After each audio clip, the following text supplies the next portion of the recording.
In this tutorial, I'll show you how to fix Xenia not opening.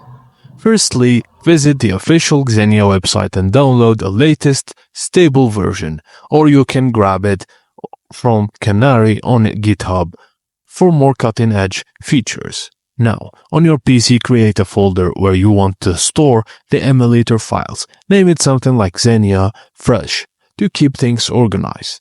If the emulator comes in a zip file, extract its content to the folder you just created, and right-click on the zip file and select Extract All, or use an extraction tool like WinRAR or 7-zip.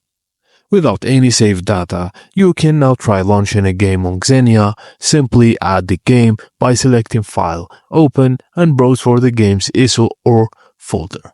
If necessary, adjust the graphics settings, audio settings, or controller configuration through the emulator's menu to optimize performance. After launching, you can test performance or settings before adding any existing save games or content.